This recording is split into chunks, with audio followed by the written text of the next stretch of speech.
Ang sabi kasi ni Congressman Saldico, nung matanggap niya yung balita na siya ay naaresto, siya pala ay natutulog.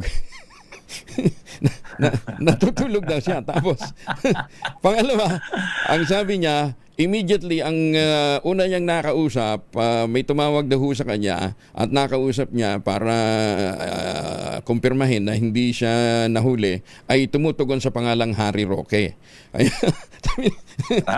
Totoo bang tinawagan niyo siya?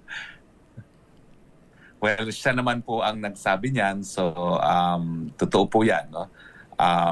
Pangalawang beses ko na sinabi, kinumpirma ko na fake news ang sinabi ng ating presidente kasi nga nakausap ko siya at sinabi niya na hindi siya arestado, siya ay malaya at siya ay nasa mabuting kalagayan.